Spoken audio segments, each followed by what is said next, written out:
Autohipnoza este o tehnică extrem de puternică pe care o poți folosi singur.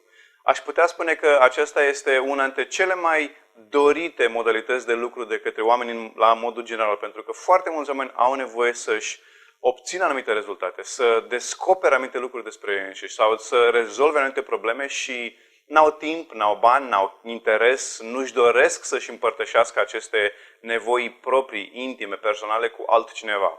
E bine, autohipnoza te ajută să obții toate aceste rezultate fără să ai nevoie de o altă persoană, fără să te ajute sau să intermediezi acest proces de către altcineva.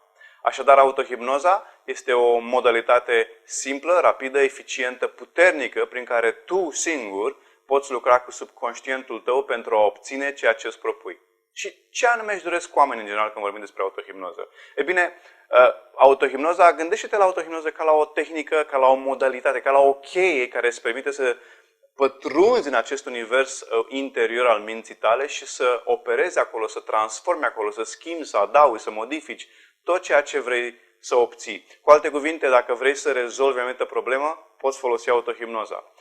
Vrei să fii mai bun la matematică, la școală, în domeniul academic, poți folosi autohipnoza. Vrei să fii mai bun în domeniul profesional, poți folosi autohipnoza. În domeniul artistic, sportiv, în orice domeniu în care vrei să fii mai bun, în care vrei să te dezvolți mai mult, autohipnoza te poate ajuta enorm de mult. De asemenea, am spus, autohipnoza te poate ajuta foarte, foarte bine, foarte profund, dacă ai anumite probleme, anumite lucruri pe care vrei să le rezolvi în viața ta și n-ai reușit până acum. Sunt foarte mulți oameni care folosesc această tehnică, spre exemplu, pentru a învăța o limbă străină, pentru a corecta o anumită înclinație interioară, personală, pentru a atinge greutatea dorită, pentru a se lăsa de fumat, pentru a scăpa de orice fel de probleme. Autohipnoza ne ajută să obținem rezultatele. Autohipnoza este cea mai rapidă, cea mai puternică și cea mai eficientă tehnică pe care o poți folosi pentru a ajunge în acest univers interior, la nivelul minții tale subconștiente și a transforma acolo ceea ce vrei să transformi. În cadrul acestui workshop de autohipnoză de o zi, vom discuta despre cum funcționează mintea, despre tehnici de autohipnoză, vor fi mai multe tehnici de autohipnoză pe care le vei învăța și astfel le vei putea folosi mai departe.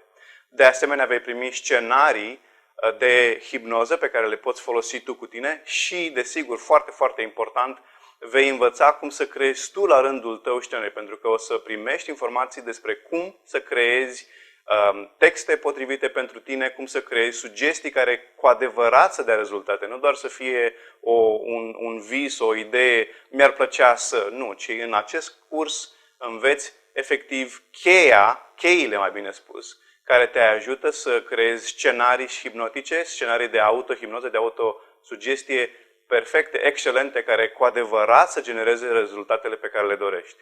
Așadar, ce facem în această zi? Învățăm cum funcționează mintea, învățăm să creăm scenarii hipnotice, învățăm tehnici de autohipnoză, învățăm cum să lucrăm cu o stare de autohipnoză superficială sau una chiar profundă sau medie și, de asemenea, desigur, vom practica foarte mult. Va fi o zi plină de învățare, plină de experiență, plină de practică, iar la finalul zilei poți pleca acasă și vei pleca acasă cu tolba plină de cunoaștere, de experiență, de practică. Așadar, ce ai de făcut acum este pur și simplu să dai click pe butonul de mai jos, să-ți introduci datele, să te înscrii la acest curs și de-abia așteptăm să ne vedem la acest curs în curând.